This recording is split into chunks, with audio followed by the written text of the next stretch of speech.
Suitcoiners are the new type of Bitcoiner that are chilling, are promoting Bitcoin reserve companies. So basically they are doing pump and dumps with like stocks, low cap stocks. But to what you say, you are like, they are a Bitcoin company. I don't think they are a Bitcoin company because they don't do like Bitcoin product.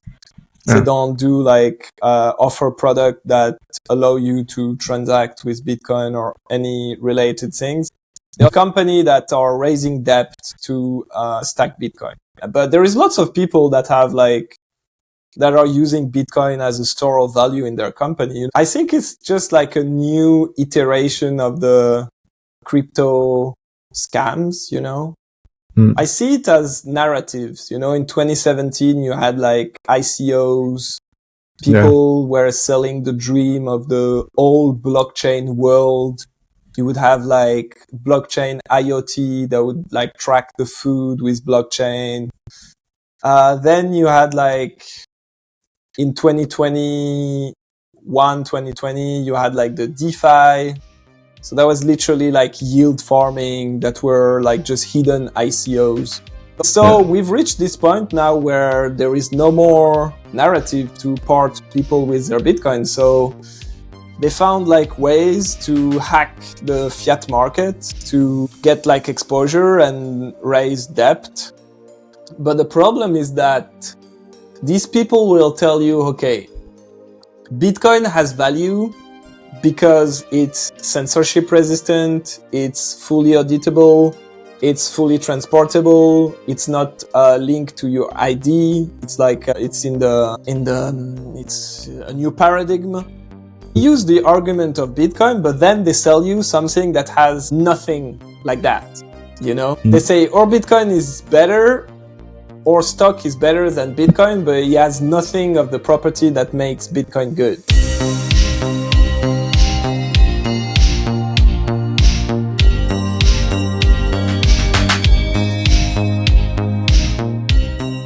Hello guys, welcome once again to Suitcoiners podcast.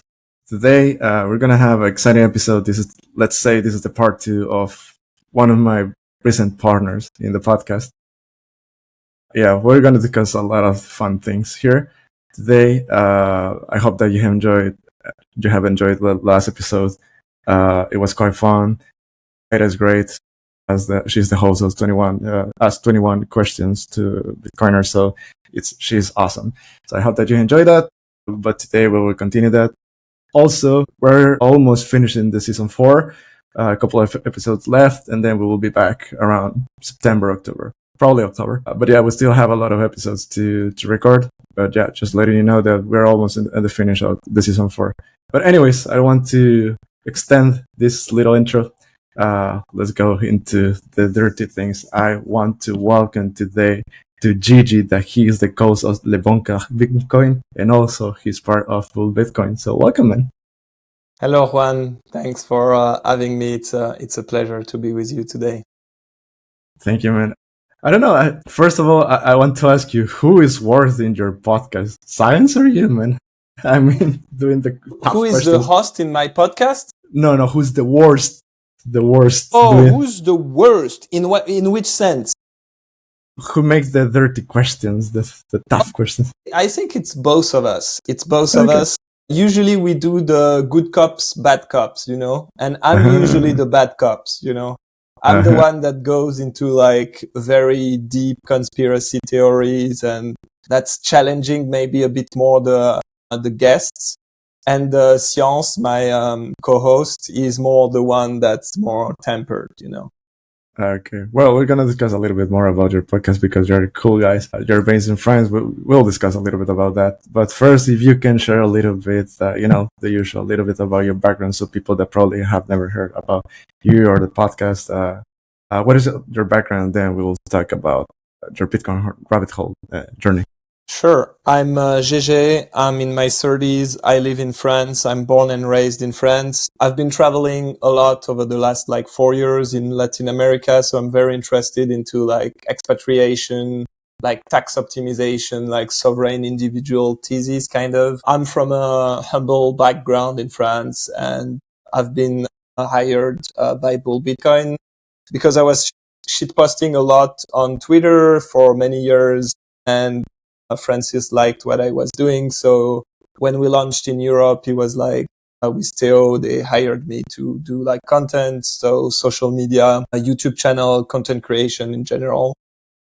And that's what I do. And I have a podcast on the side with Science, where we talk about Bitcoin, tax optimization, expatriation, and location arbitrage, basically.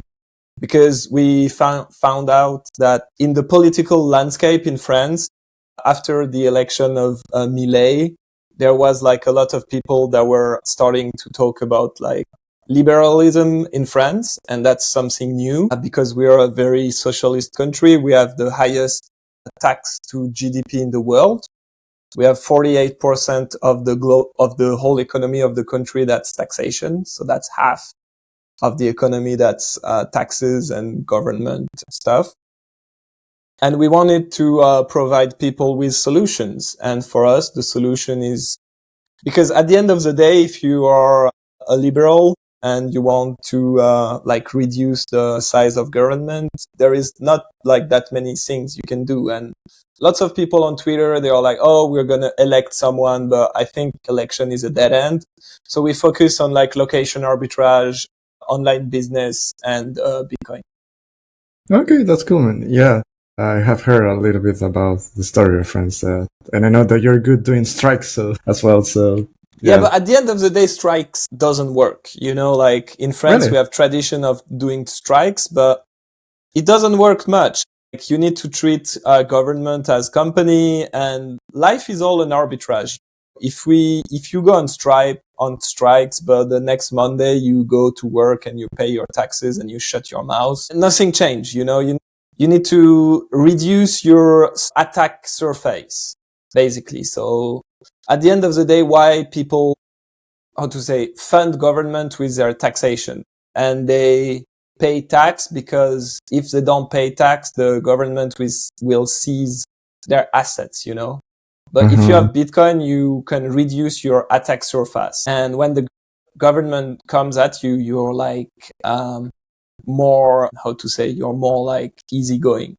For example, me, I realized the power of Bitcoin in this sense during the lockdowns, because I was living in Paris back then, and I didn't want to wear the mask against the COVID. And one day I received like a fine because I was in the tube in the underground, and I was already all in Bitcoin back then. And I was like, okay, what's going to happen if I don't pay my fine? And I realized that because I was in Bitcoin, there was nothing they could do to prevent me from not paying this tax. So I've realized the power of Bitcoin in this sense at this time, because the aim in life, if you want to be free, is to be like either like a multi-billionaire that has like companies and lawyer where they can settle their company in like different jurisdictions, and they can be kind of like censorship resistant in somehow, you know, with like very strong lawyers and structures. Or if you're a gypsy or a gangster, you know, because these people work with cash, they don't have like bank accounts and stuff like that. And like in France, if like these people, they never pay their fines and nothing happened to them, you know. It's only the taxpayer that pay his fines, you know, like the average guy, the average Joe, because this guy is scared of being seized if he don't comply, you know.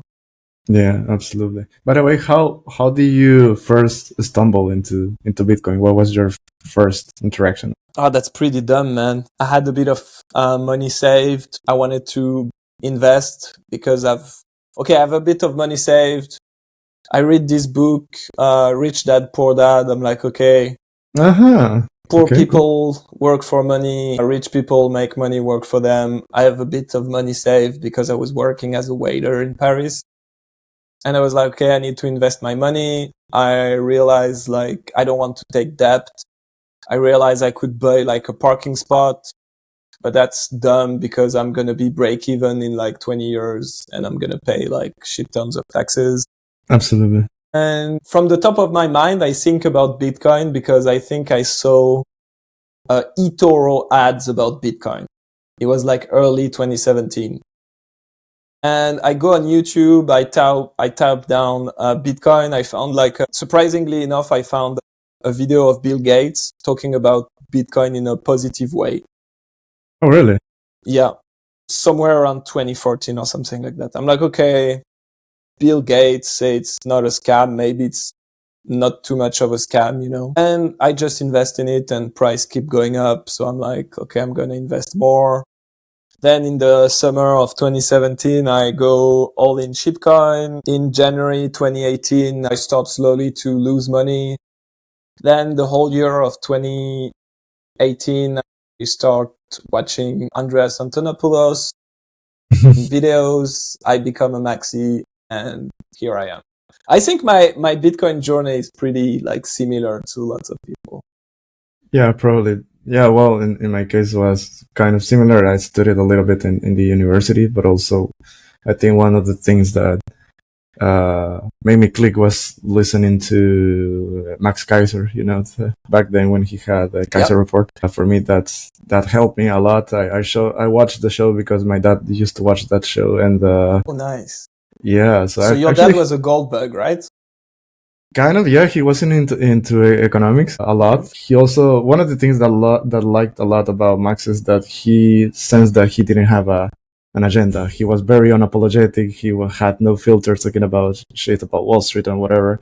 So, and then when he started talking about Bitcoin and, you know, bringing Jimmy Sons, all these guests, he was like, hey, this is actually a great show. So he told me, like, you should watch it. More like, you know, a father protecting a son, like, hey, you should know how to invest your things. So learn a little bit about this. And actually, it was a great show. So I like it. And then I started orange pilling more myself. Like, well, back then, Cypherpunk was already starting to launch his book. That probably every Bitcoiner that are listening already read that. So yeah, it's a quite interesting journey as well. And yeah. All right.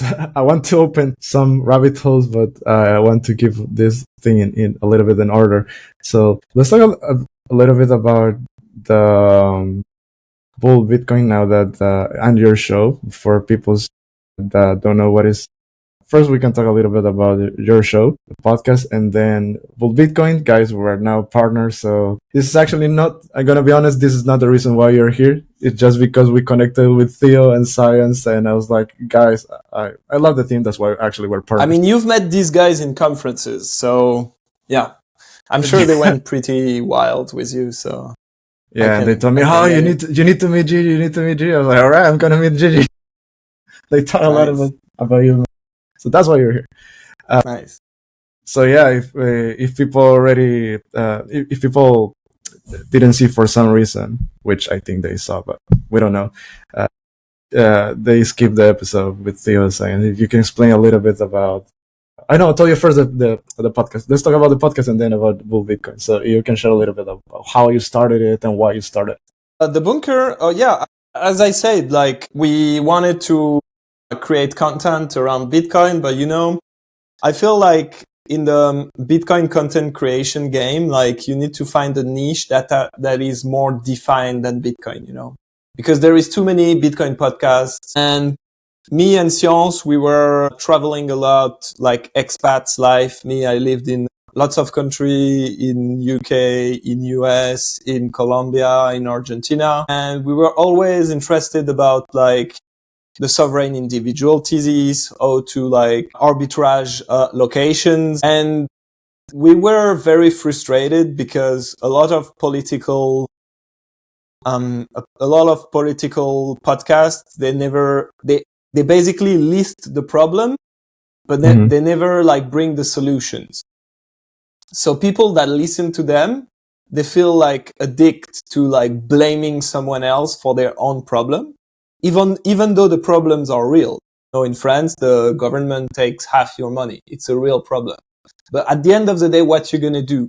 You're going to keep blaming someone else for your own failure, or you're going to like move forward and like use a gameplay to get richer and get better and just save yourself, which is at the end of the day, the only solution available. Because if you're someone that say, oh, I'm right wing, I'm libertarian, but you actually do the same thing as the lefties, which is like blaming someone else for your own failures, you're at the same level.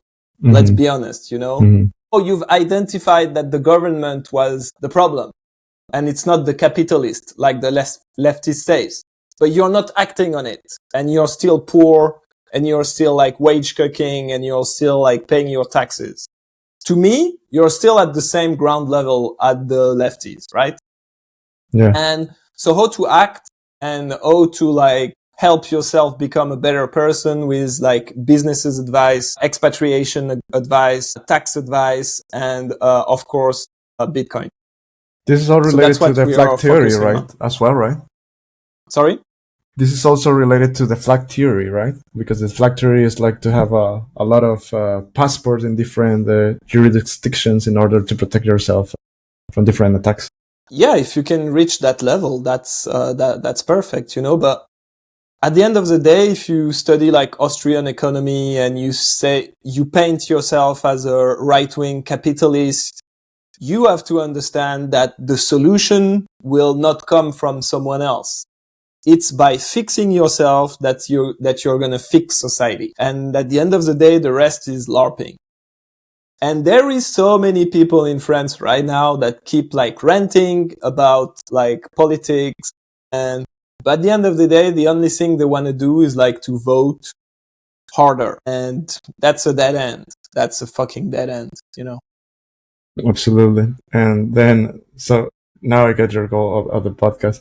And I think it's somehow is related with bull Bitcoin, right? I think that's some of the values that I have seen as well. So for people that don't know what is bull Bitcoin, you can explain shortly. What is it? Bull Bitcoin is one of the oldest self-custodian Bitcoin-only exchange. It was founded in 2013 by Francis Pouliot. Back then he had like a cash desk at the Bitcoin embassy in Montreal, which was like probably one of the first physical hub for Bitcoin. And it's always been like a privacy and cypherpunk values focused.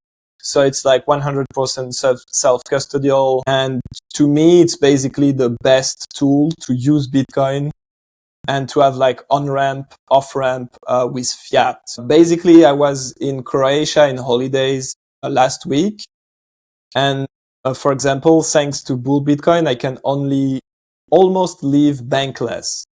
For example, I can use Bitcoin on my Lightning wallet and pay someone directly to their bank account. So 2 weeks ago, I was in Croatia.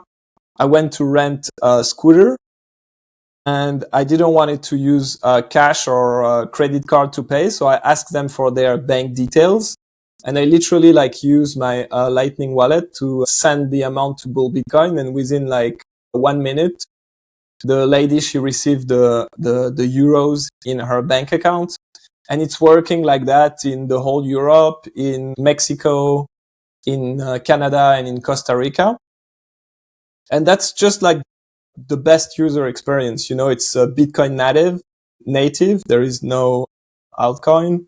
And it's like optimized for Bitcoin users. You can use Lightning, you can use Bitcoin on chain, you can use liquid Bitcoin, which is great because, for example, for privacy reasons, if you use Bull Bitcoin to stack Bitcoin, you can use liquid or Lightning to withdraw.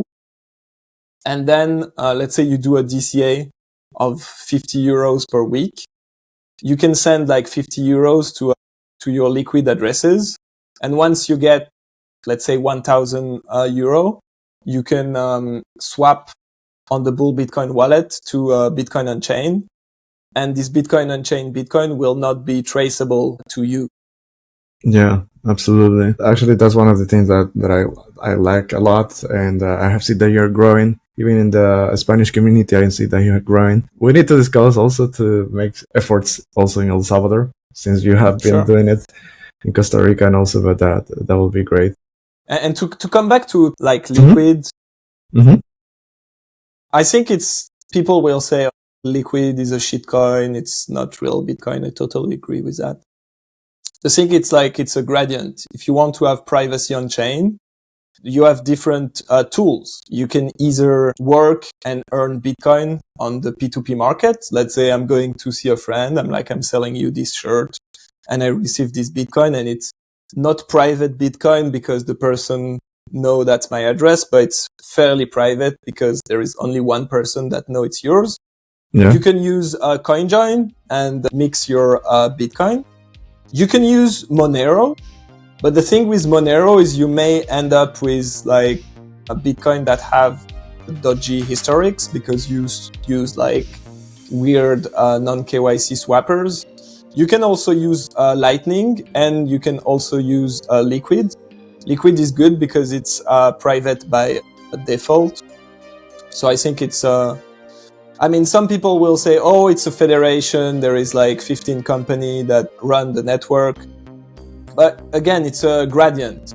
Maybe if like the CIA is looking for you because you were financing like terrorism, maybe one day they'll like crack it down. I don't even think so. I'm not technical enough. But for the average pleb, that's super fine.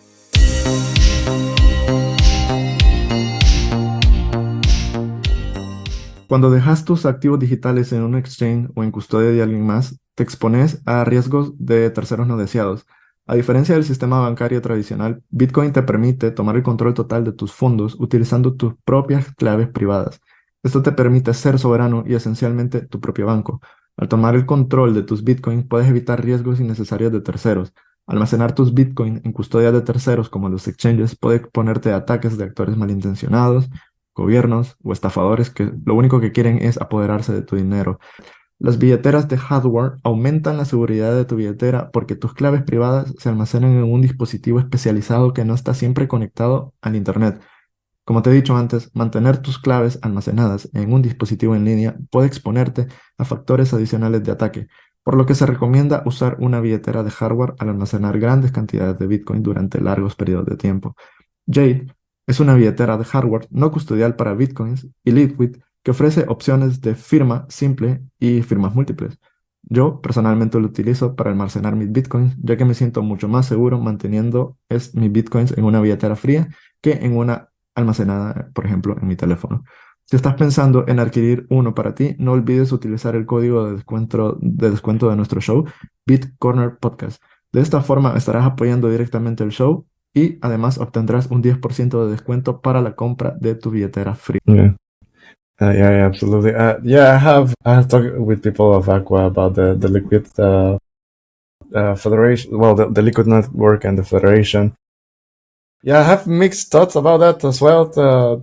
Sometimes I see the utility, sometimes I see more the positive side in the sense of that Liquid is really backed by Bitcoin, so you cannot be a Liquid without Bitcoin. It has a lot of features, not only related to Bitcoin, but like at least in El Salvador, they were trying to do some experiment related with I think I don't like to use the word tokens, but the thing is that to do something back with also the government fund, something related to that. I don't remember. It was a long time ago, but they wanted to do they have something. like USD crypto stuff, yeah. Yeah. Well, yeah, they were avoiding to use shitcoins, but yeah, trying to use the feature of Liquid.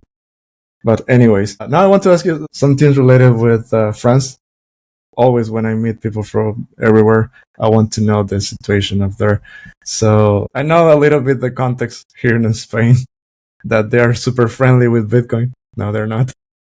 So I want to know, how do you see the Bitcoin adoption, let's say, or context related in Spain in terms of the general user, but also, there's a lot of regulation in the EU against it because they're trying to push forward to the digital euro, right? That actually they're trying to release on October, if I'm not mistaken. Yeah, okay. So Bitcoin adoption in France, I think in your Bitcoin journey, you have different phases.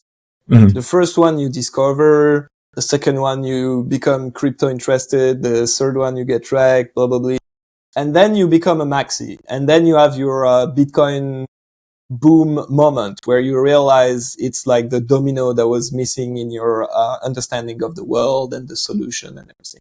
And then you get very excited, and then you want to orange pill all your friends and family, and you do that for a year or two. And then you reach the point where you're like, okay, Bitcoin is meant for everyone, but not everyone is meant for Bitcoin, right? Because there is some people you can like give them arguments and try to convince them. They are not designed for it. And it's fair because, you know, the other day I was talking with someone that's doing CrossFit. Okay. And for him, people that don't do CrossFits are normies and they don't understand, and he thinks he's right. And I think we're the same with Bitcoin. You know, we think we're right. I mean, the evolution of the world is proving us right by the days, but still there is people that don't give a shit. So right now I don't try to orange pill people as much, but interestingly enough, like over the last like months, people that came to me to talk about Bitcoin are failed entrepreneurs that own money to the government. And they want to stack Bitcoin to be out of reach from government. Yeah. And it's great because with this crowd, you don't have to sell them on self-custody. You know, instinctively by default, they understand the value proposition of self-custody, right? So it's much easier to orange pill this type of people. So Bitcoin adoption is going well in France. I mean, we have a lot of like Bitcoin maximalist meetups in every like city in France. You have like meetups. You have like communities all around the countries. It wasn't the case in 2021. It wasn't the case in 2019. It's something that arise like over the last 3-4 years. And that's a good thing because now the Bitcoin maximalist community, we all know each other's. We have kind of conferences through meetups. So it's going great. For the rest, regulation, I'm not even too much interested about that. It's fucked up. They're gonna try to push it down, most likely. I don't know, like the EU is doing a push on privacy privacy for everything, you know. Now they try to KYC the internet. You need to have like an ID in France if you want to go in a porn website. In UK now, you need an ID to go on Spotify. And they always come with the same like stuff. Oh, it's to protect the children. Yeah. They are about to kind of KYC the internet, and that's their goal. So I'm not bullish on regulation at all. I think the European Union is like a parasitic organization, even more than the French government, which is very parasitic, because like the EU, it's a black box. No one knows who is ruling the parliament. Like, for example, in EU, you don't know who is proposing the law. It's the bureaucrats. It's the suit people with suitcase, you know. It's not like democratic at all. It's even worse than like French government. So I'm not bullish on regulation. I don't know what's going to happen next, but it's going to be tougher for sure. Yeah, actually, I have noticed that you are very open to criticizing the Suitcoiners and also doing a lot of memes. So let's talk a little bit about the Suitcoiners. I think more, let's say, in the US than here in Europe, we have seen growing up, right? So for me, I have been seeing a lot of that on Twitter. Like now, every Bitcoin company, let's say every company wants to be a Bitcoin company to have a treasury on that, right? And also, it's dangerous because for me, it's like if you have Bitcoin in your company, that doesn't mean that your company will be successful. It's just like if you don't have a value, then eventually you will fail. But yeah, and there's the other guys that you mentioned that are politics and trying to do regulations. So, I mean, maybe let's define what's Suitcoiners. Yeah, that was going to be my question. That have been like cornered by maybe Plebito or Francis Pouliot on X. I think they were the most vocal. Suitcoiners are the new type of Bitcoiner that are chilling, are promoting Bitcoin reserve companies. So basically they are doing pump and dumps with like stocks, low cap stocks.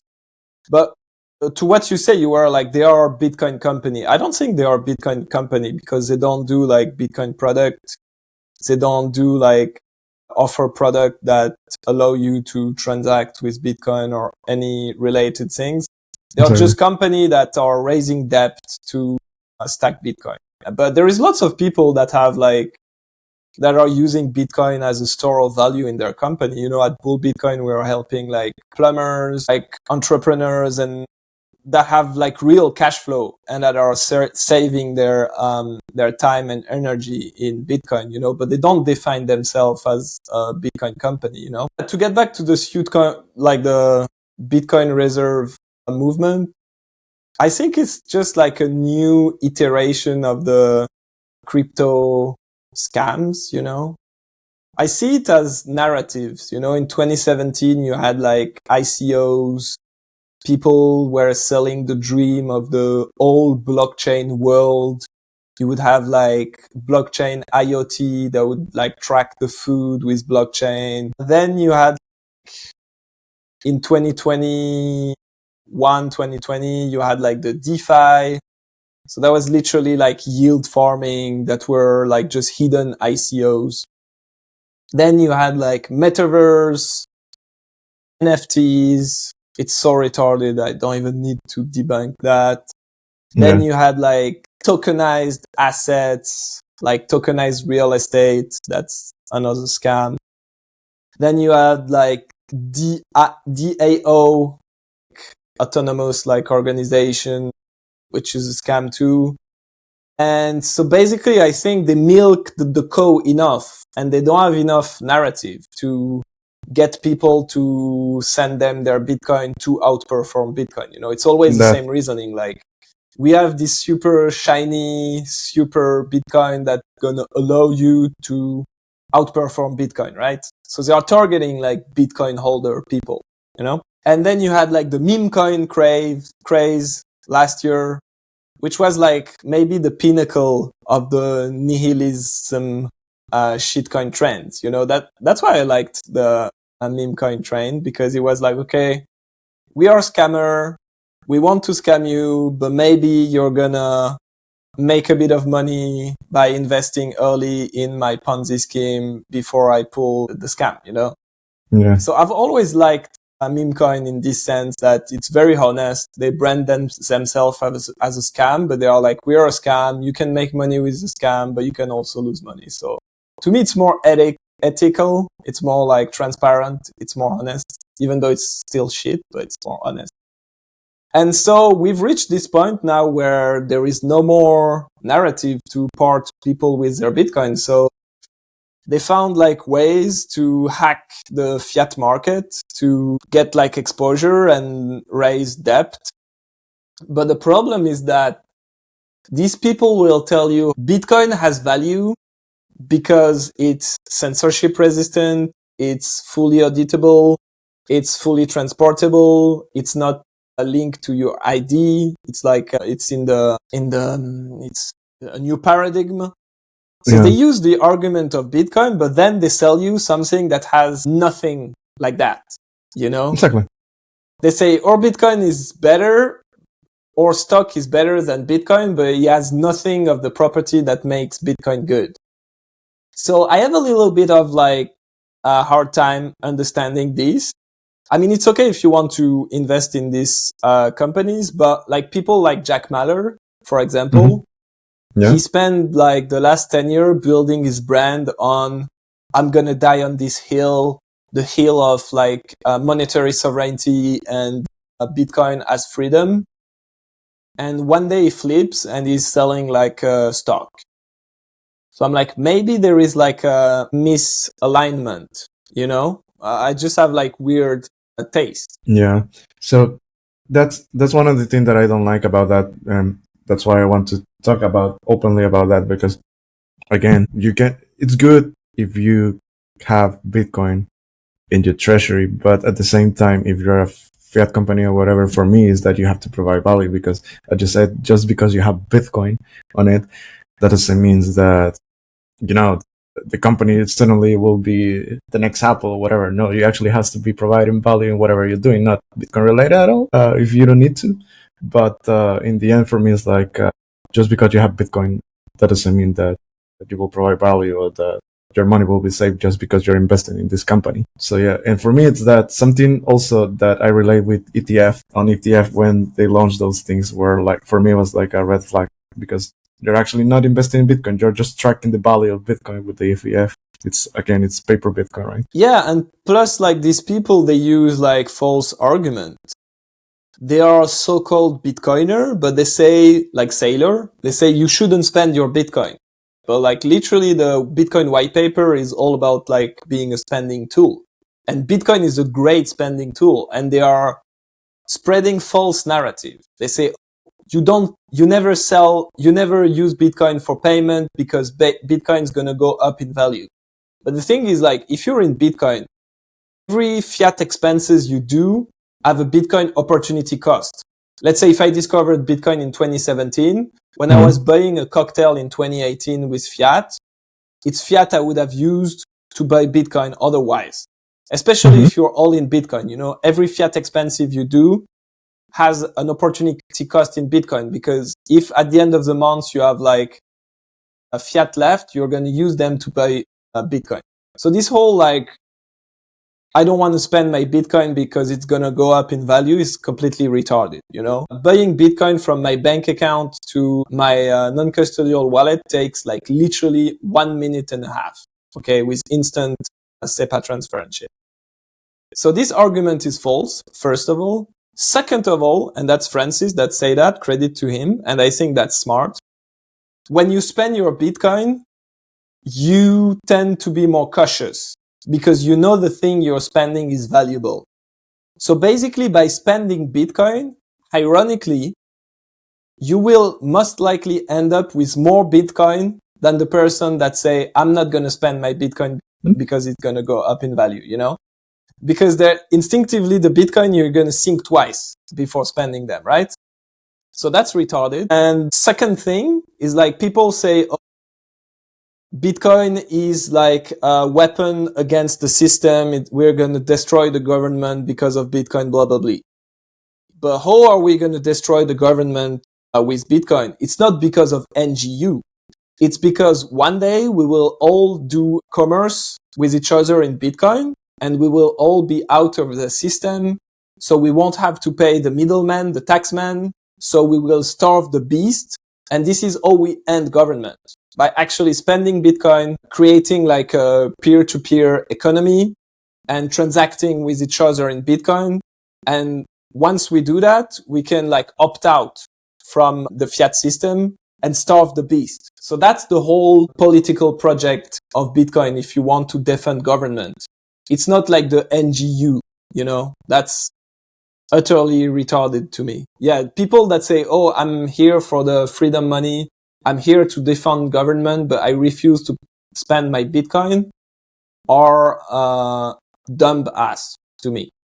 Yeah, absolutely. Also, in El Salvador, we have a different approach in the sense that it's related to what you said, but El Salvador is like, we use it just at it states at the first line of the wiper that it says we use it as a peer-to-peer electronic cash system, because that was the main problem in El Salvador, that people were unbanked, because basically for having a bank account you need an ID, but the situation in El Salvador is that not everyone can afford, because of the poverty or whatever, to just to have your ID but they say, but yeah, it could be free, but you need to go there, you need transportation to go there, you need to spend money on those things.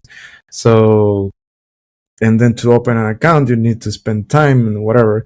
So, but in El Salvador, what everyone had, or most people have still, it's a phone. So with a phone, you can download XYZ wallet and you can start paying with Bitcoin.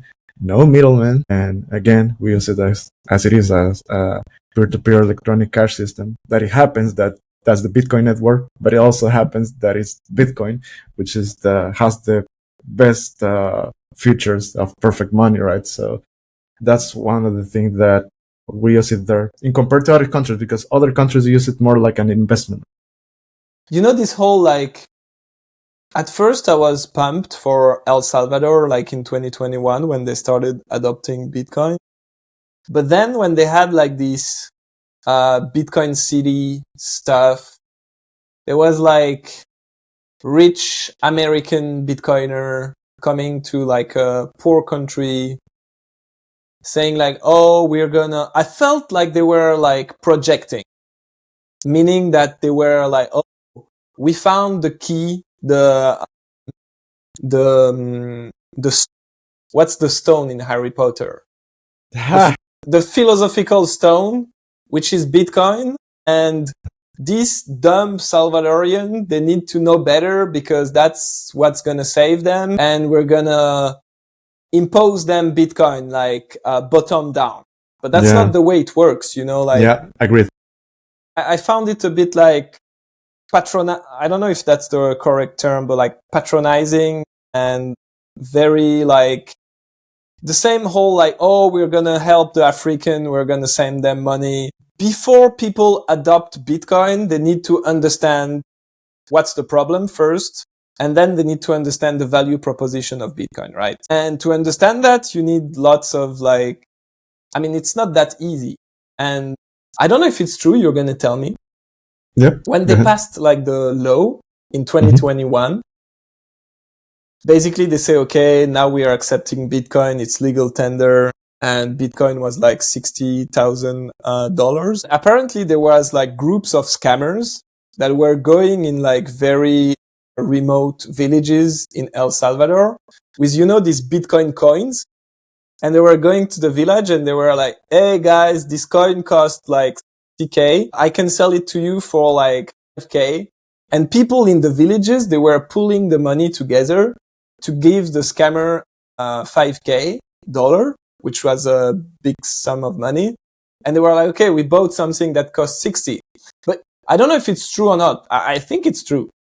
But it shows that like people didn't understand at all what was Bitcoin. And like, I feel like most people in El Salvador back then were more about like, okay, I just want to have enough money to pay my food, you know.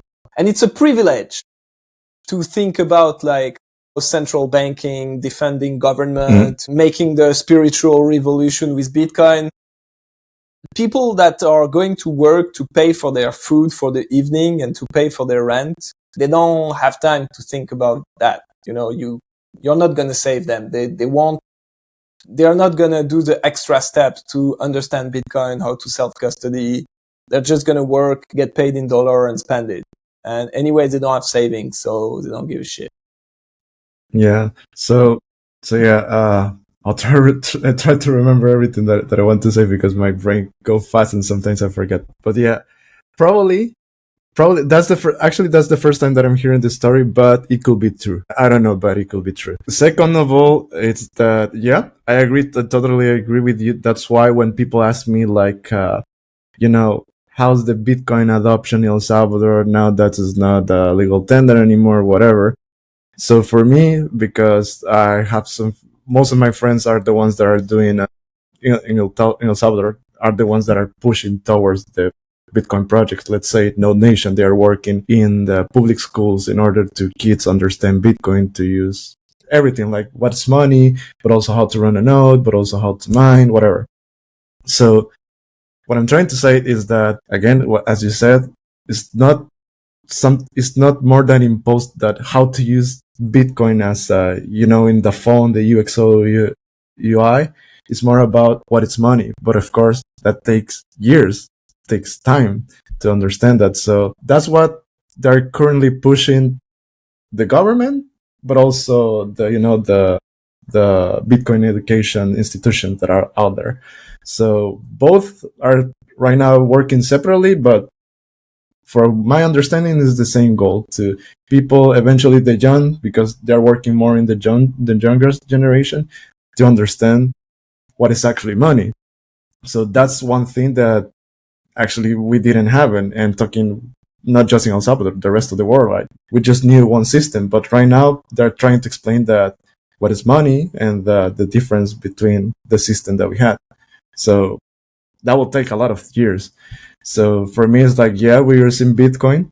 Again, some of them are using it, as you said, probably an investment tool just to pay.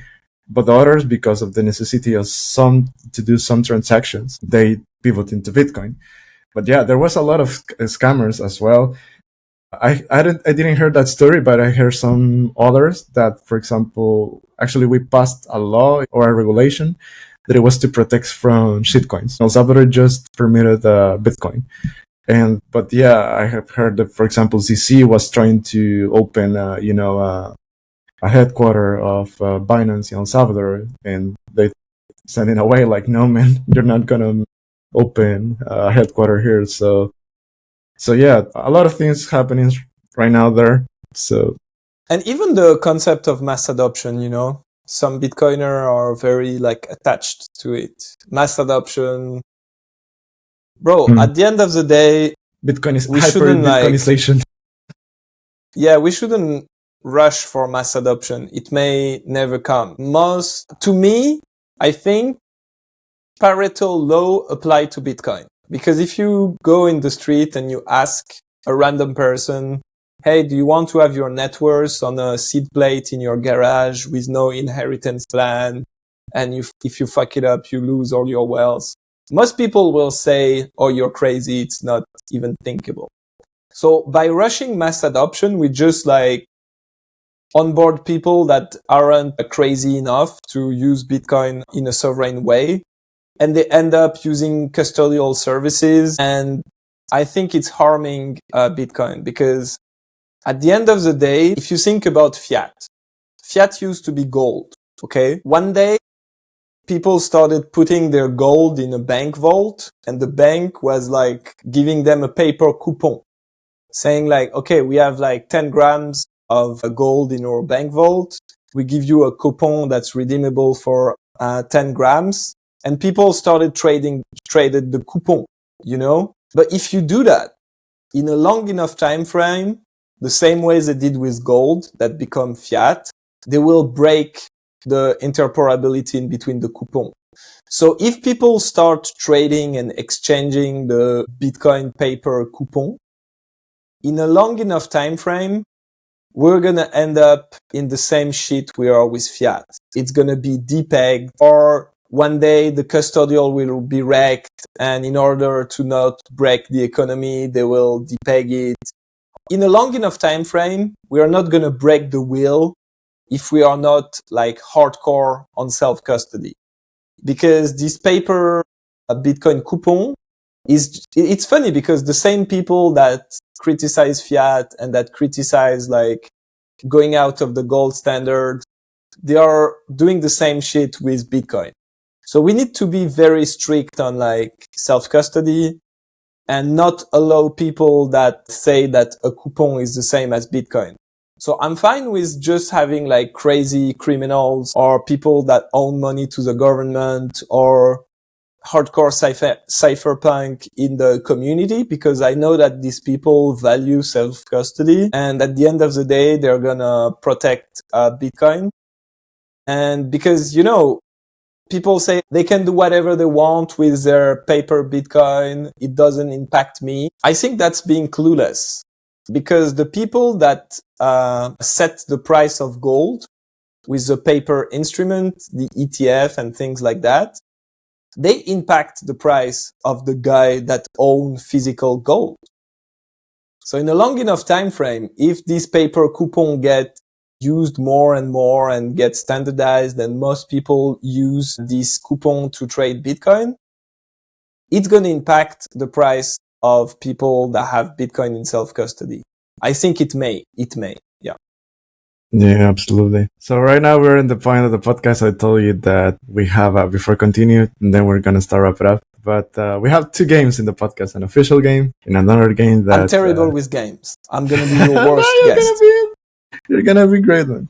So one is the official one that everyone knows, that my previous guests have a question from my next guest.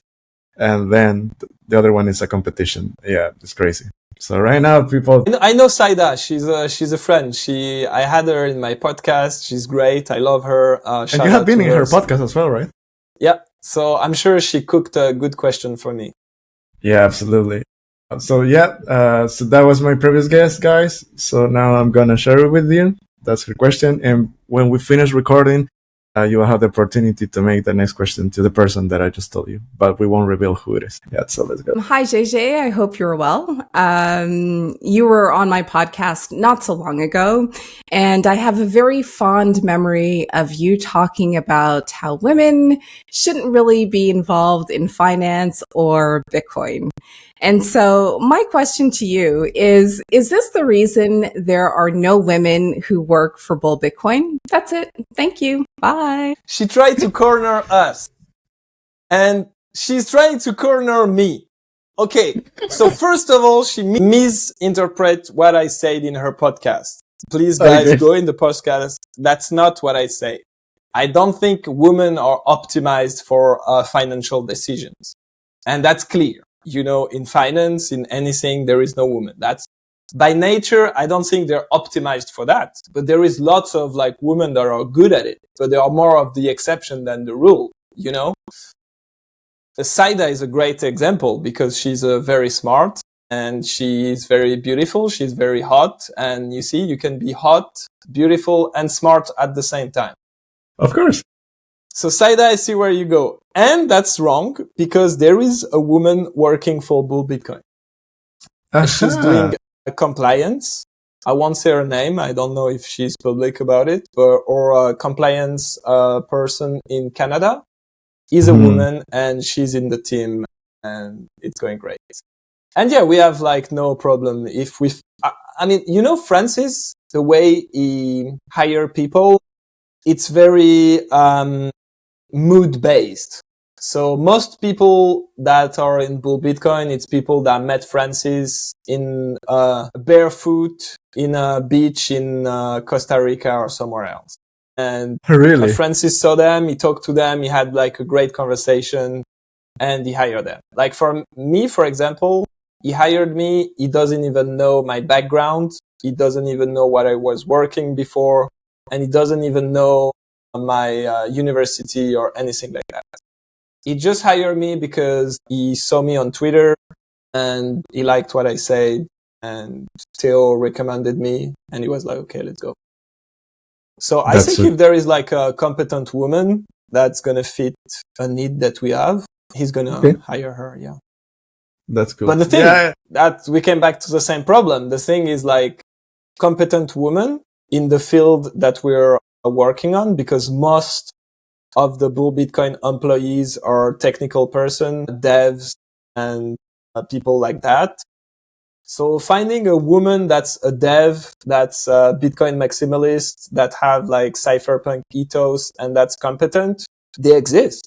And shout out to them, but they are pretty rare. Absolutely. Yeah, we need to protect them. Saida, she tried to corner me. I see you, Saida. I see you. You know that we were talking because I was in her podcast as well. We actually recorded our episodes almost together. So one another. So yeah, it was like the time when I made public the announcement that we are partners, and it was also by the time that Theo and Science was here. So let's be honest, guys. You're very unapologetic. You make questions without filters. So I love that vibe. And I told her like, you know who they are? You know this guy. So please drop whatever you want. I'll be the host too. That's why she's throwing you that bomb. Nice. Let's go. I like it. Yeah. So talking about people that you know, so the second game of the podcast is called the Alphabet Game. It's a very stupid game, but I don't know how. People are very engaged on it. So for people that don't know, the Alphabet Game is that it's just a simple game that is how fast Bitcoiners write the alphabet from A to Z in order. And we have a score, and I'm going to share with you the score by the end. But just let me tell you that your friends, my friends are very competitive. I need to say A, B, C. I'm sharing you right now in the. Bro, the thing is, like, I'm not English speaker. I don't even know if I can finish it. No. If you ask me in French, I can do it, but in English, I'm gonna It's struggle. I'll show you. I'll just share with you in the chat. So that's the alphabet. So you need to type A B C D. Okay. So I'm not gonna be that bad, I guess. And if I make a mistake, what's happening? I'm starting from 0. Yeah. So I'm gonna explain you how it works. Once you type A, the time starts. And when you type C, don't press enter. Otherwise, it will erase your time. And you have 3 opportunities to do that. And the best score is the one that we'll keep. And of course, we don't trust, we verify. So you need to send me your best score, a screenshot of this.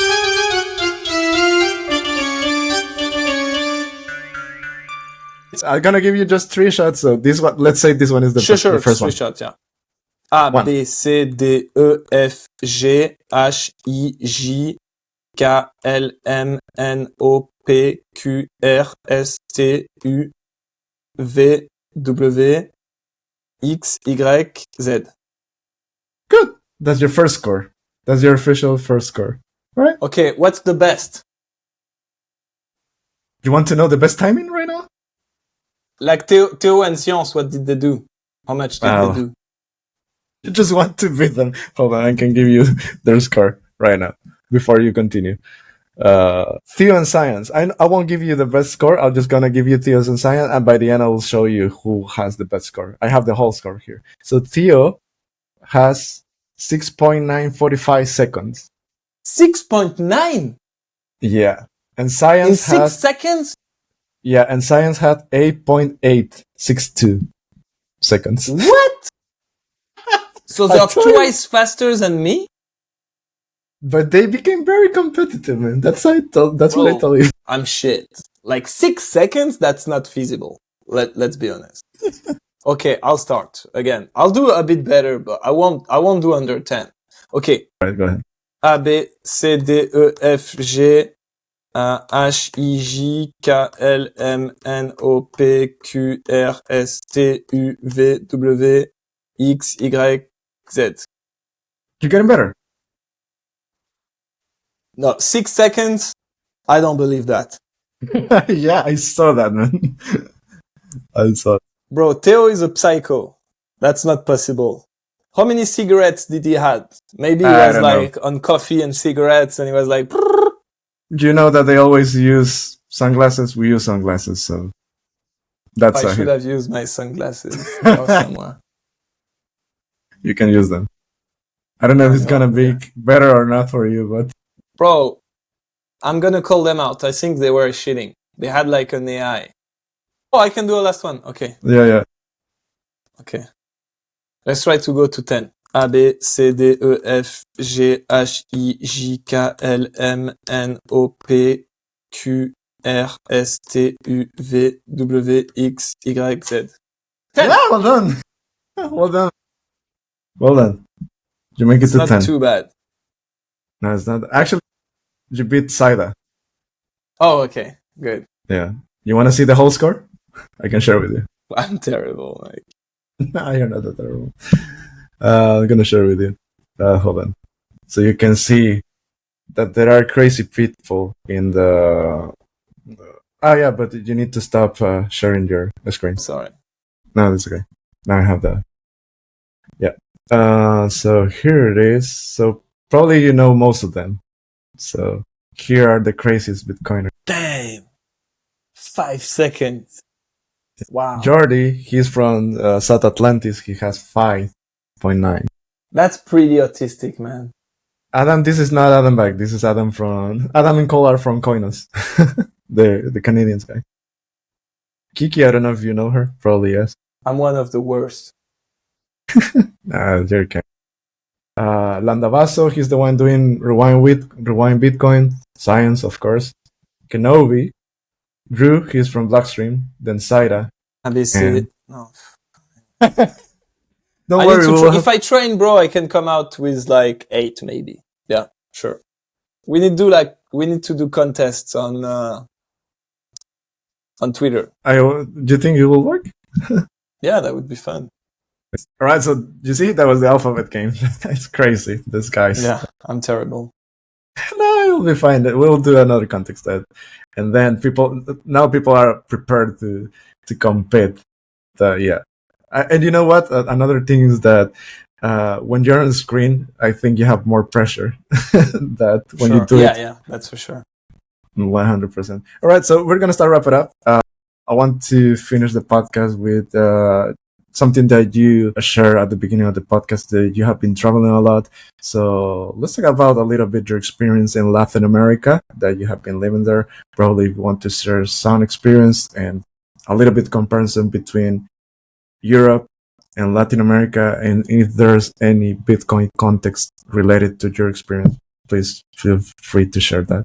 Yeah, I was in Latin America. I was in Medellin first, in Colombia. I spent like 6 months there. It was awesome. I really liked the vibe. I fell in love with the country. The good thing in Colombia is like there is lots of expats. So it's easier to make like a network. And basically like first week, I posted on X that I was on Medellin, and I had like 3 or 4 Bitcoiners that came to me, and basically within a week or 2, I had like a group of Bitcoiner friends over there. So yeah, Medellin is great. I'd say I felt safer in Medellin because when I went in Colombia, most of the people in France, they were like, oh, why are you going to Colombia? There is cartel, drugs, and it's unsafe. But actually, I felt safer in Medellin than I felt in Paris. And it's proven by data because they did like survey. And even though the homicide rate is higher in Medellin and in Colombia in general, people will feel safer in Medellin or Bogota than they feel in Paris or Nantes in France. Because in Colombia, you don't have like small thugs and small stuffs, you know, it's just like narcos that are killing each other. And if you avoid like walking around with a Rolex and shit, you won't have that much problem.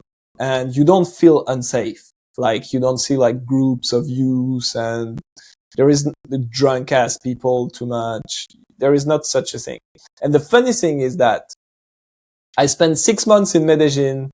I did see no fight. I didn't felt scared like even once. I was like all the time great.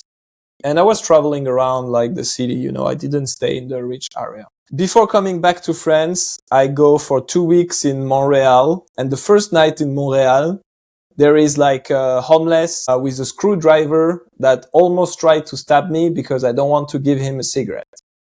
And I'm like, oh, fuck. And I feel like these days, like it's almost safer in the southern hemisphere than it is in the Western world, kind of, you know? So that's interesting to notice. And no, I think Latin America is great if you travel there because it's great for networking because you will meet a lot of expats that work in tech or that does like Wi-Fi money. So you will find like-minded individuals. For my experience in Buenos Aires, in Argentina, it was different. First of all, I feel like Buenos Aires feels more Europe than Paris. More have like because the ethnicity there is mainly like European immigrants. So it feels more Europe than Paris. Paris is more mixed. Paris is more brown. Paris is more almost messy, you know. So if you go in Buenos Aires, you won't have like a big gap, you know, like because in Colombia, people are late. There is music everywhere. People dance. Argentina is more like Europe. People are very smart there, are well educated.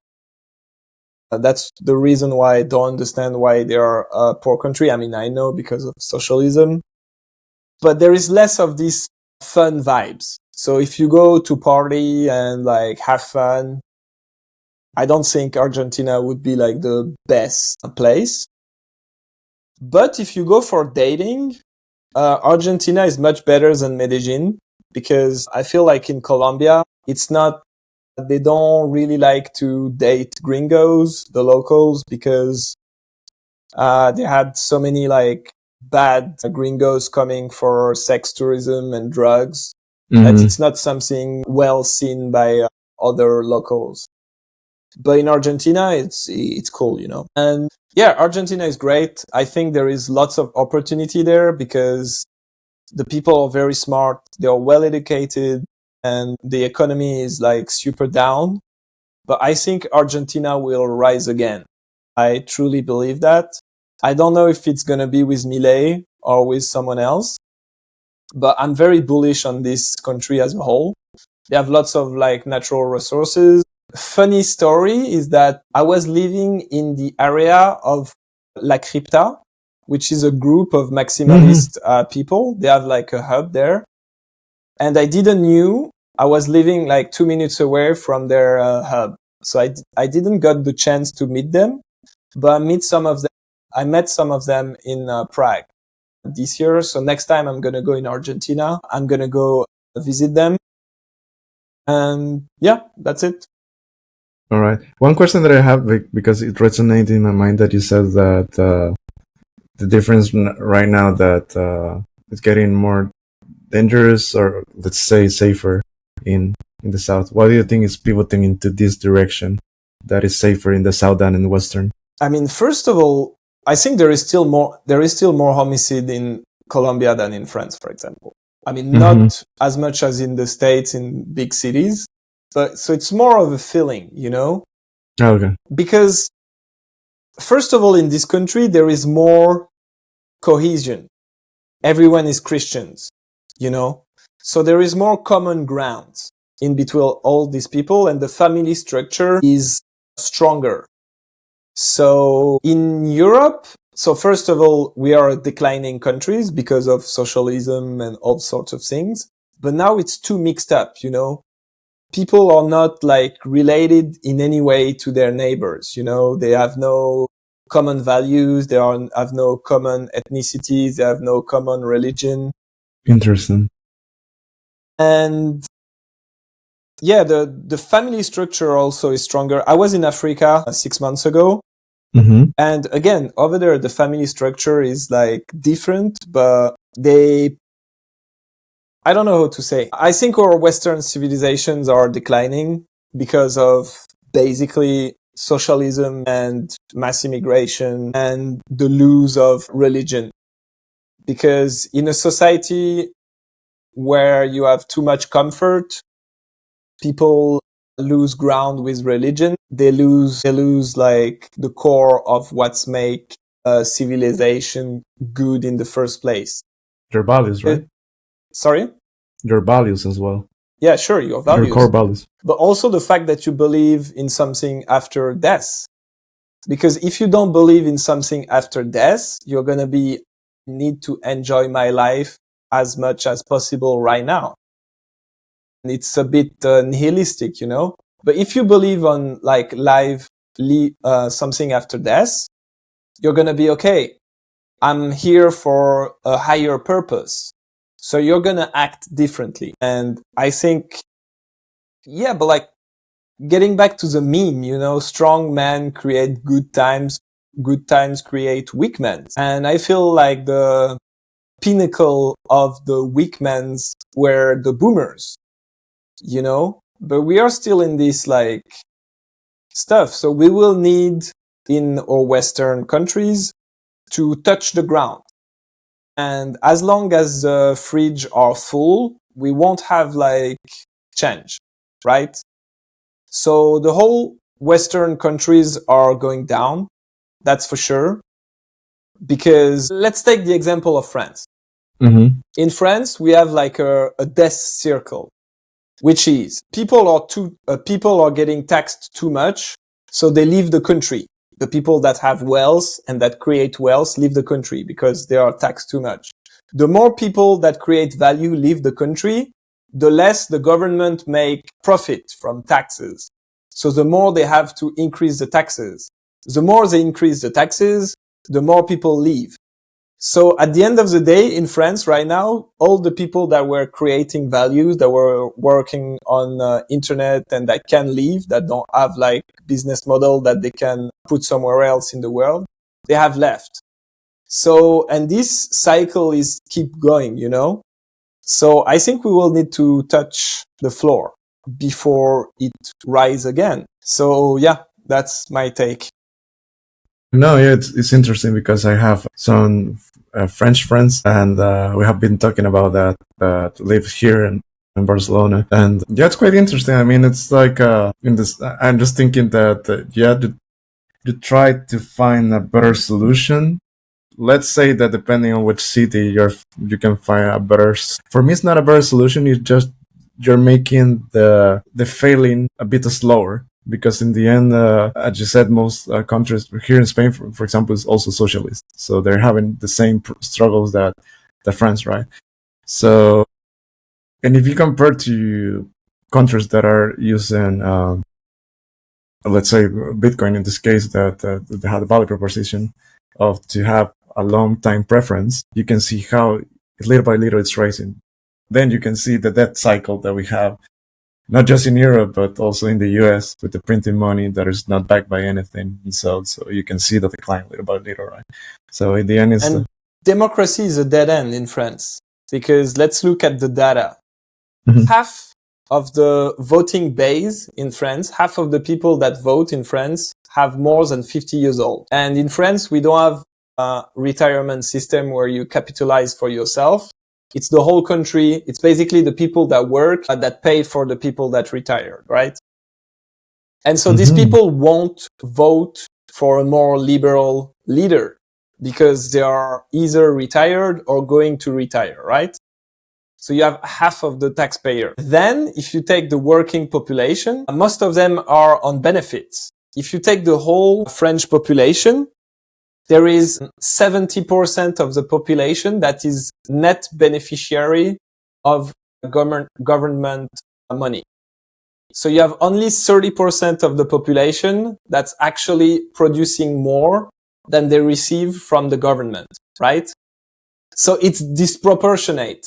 So 70% of the population is like net beneficiary of government help. So they won't vote against their objective interest, right? Let's say I'm getting money from the government. Why am I gonna vote for less government, right? So it's a dead end. It's not possible that a liberal leader is elected because most people receive money from government. But do you think at some point it's going to change? Because Europe in general, it's an old continent. Because as you said, that there's a lot of old people, but eventually all those people are going to be gone. So I don't know if that could change. But yeah, the boomer will go to death, but then it's going to be the new people that retired. Millennials. Yeah, so it's going to be the same cycle, right? And in addition to that, you have like the debt problem because the government is on deficit. So let's say if the government is a normal company, the French government has been losing money since 1974. So basically, they never had like a positive budget in their balance sheet. So balance sheet is simple. It's like how much they receive and how much they spend. They didn't have like a positive balance sheet for the last 50 years. Ironically, it's when they started to debase currency from gold, right? In the 90s, 70s. But the thing is like now we are like very, very in debt. Like the French government is very, very in debt. So whatever we do, we need to pay the interest of the debt. And paying the interest of the debt is like almost one of the biggest expenses for the government budget, They pay more on like debt interest than they pay on military, for example. And it keeps going up. So it's a spiral, So I don't want to be like black-pilled, but I'm going to be black-pilled. I don't think there is nothing that's going to save like this government and this country, we're gonna need to go to shit in order to reborn. So I would happily define myself as an accelerationist. So I want the process because I know the system is like for failure. I want it to fail as quick as possible. So anything that can accelerate the fall of the empire is good to take, right? And I really advise people to save their wealth in Bitcoin because at the end of the day, if you have Bitcoin, you're pretty like bulletproof. You can travel with your wealth. They can't seize you. They can put you in jail, but we have time until they put people in jail for these reasons. And that's like the best asset against what's going to happen in this country. Yeah. So yeah, I'm very black-pilled on the future of the government and like the state of the country in our Western hemispheres. Yeah, absolutely. All right. So last two questions to are very short that I just want to know your opinion that if do you think it's going to be then way easier or how do you think it's going to be the implementation of the digital euro? Because now it's coming. I don't believe in digital euro. Digital euro, it's a farce. It's a bullshit. It's a false flag. It's whatever you want. Mm-hmm. Every fucking central bank in the entire world that tried to implement CBDCs failed. Even China is failing to have adoption on their CBDCs. America dropped it. Jamaica tried, they failed. Nigeria tried, they failed. A Scandinavian central bank, they stopped the project. Switzerland central bank, they stopped the project. Latin American central bank, they stopped the project. Almost every central bank and government in the world is like either failing at adopting their CBDC or changing gears. And I've been saying that for like 2 or 3 years. But now it's pretty clear that the Trojan horse to get that is stablecoins. In America, they don't hide it. That's like the horse they picked, because it's great to export American debt around the world. And it's better to gain adoption because CBDC, it would be very hard to get people to adopt it because people already pay with their phones and we have to realize how it's going to work. Or they be competing with private banks. I think it's doomed to fail. That's my take. I mean, we will see how they try to implement that in Europe. But don't underestimate European government and European Union capacity to be bad at implementing new technologies. They're going to be terrible. I'm not even sure it's going to be fully feasible. They've been working on it for like 5 years. Let's see how it goes. I think in America and all around the world, they choose their horse. It's stable coins because stable coins are maybe for them, they're not as good as CBDCs, but like Tether, they fully complied with regulators. Let's say if the American government send like a request to Tether, they don't even like check. They're like, okay, we freeze these accounts, right? Yeah. And maybe they will implement like very strong chain analysis on it. Maybe they will try to have KYC rails on it. I don't know what they're going to do. But I don't think the CBDC, the way most people see it, will be successfully implemented, even though fiat is already a CBDC, right? If you think about it, fiat is already fully digital. Fiat is already fully censorable. Fiat is already melting like an ice cube in terms of inflation. I mean, like at the end of the day, my money in my banking app is already a CBDC. If the French government want to shut me down, they can. So, okay, maybe a CBDC would be like more easy to do. Yeah, but like, I don't think that's like even like a debate at this point, right? I don't know. To me, fiat is already a CBDC and people already use fiat. So I don't give a shit about like the whole CBDC debate. Yeah, and one thing that you mentioned also that is really interesting is that Tether holds a significant amount of the US treasuries in the US. Yeah. I mean, now it's like Tether was smart, they were buying bonds. So the American government can't technically shut them down like that unless they seize all their assets. They have power, now, because they have like power as much as a sovereign nation, Yeah, like 130 billion, something like that. Yeah, and Tether has adoption, all around the world. So I think that would be like dumb from American people to government to go after Tether, Probably, yes. Right. Because they are already fully compliant and they are a good way for America to export their national debt. Mm-hmm. Yeah, it's really easy. Just another way to export the dollar. Absolutely. Gégé, we're gonna wrap it up. We have been talking a lot. We can do like 3 hours of this, but thank you for your time. Thank you for being on the podcast. Just tell people where can they find you, and let's go. Thank you, Juan. That was a pleasure to talk to you. You can find me on X, but I'm like turbo shadowban with my personal account, which is GGLSMR. And you can also find me on Le Bunker. You can link the profile and people will find me. Yeah, absolutely. I'm going to add it into the podcast notes. All right, let's go. So guys, thank you for listening to this episode. I hope that you enjoyed. See you next week. Ciao. Thank you, man.